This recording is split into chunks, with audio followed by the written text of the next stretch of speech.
سوال بھائی یہ کہ آپ نے صلی اللہ علیہ وسلم نے فرمایا پچھلے امتوں میں 72 فرقے اور میرے امت میں 73 فرقے، پھر اس میں ایک ناجی ہوگا. تو ناجی فرقہ کون ہے؟ اور پچھلے امتوں میں 72 فرقے، اس میں 73 فرقے کیوں ہیں؟ تو بھائی جواب یہ ہے کہ ناجی فرقہ وہ ہے جس کے بارے میں صحابہ اکرام رضی اللہ عنہم نے پوچھا اور اس بات کو فرمایا یعنی وہ فرقہ جو میرے اتفاق چلے تو میرے صحابہ اکرام. اب آپ تمام فرقوں کو دیکھیں،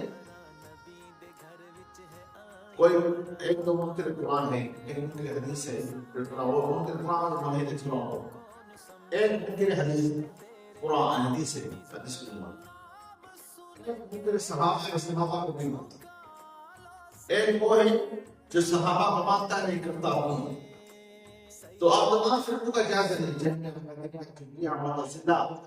خارجیہ، رافضی، تو دیکھو یہ صحابہ اکرام اور مخالف ہیں. صرف اہل سنت جماعت جو ہمارے یہاں علماء دیوبند کے ساتھ مشہور ہے، یہ ناجی فرقہ ہے جو رسول اللہ صلی اللہ علیہ وسلم نے متبع ہے اور صحابہ اکرام اجمعین نقش قدم. اب رہا سوال یہ کہ پھر 72 اور 73 فرقے کیوں ہیں؟ تو بھائی اس کا جواب یہ ہے کہ پہلے فرقوں میں پہلے امت میں یہ تھا متحدین نہیں تھے، کیونکہ ایک نبی نیا مسلمان بنا جاتا تھا. آپ علیہ السلام کے بعد نبوت کا دروازہ بند ہو گیا اور یہ باعث سعادت ہے. تو اس کے بعد متحدین کا دروازہ کھولا جو 400 تک چلا. تو متحدین کا ممکن پیدا ہونے تھے. تو 73 فرقہ وہ ہے جو متحدین کا ممکن ہے، یہ اتحاد کا ممکن ہے.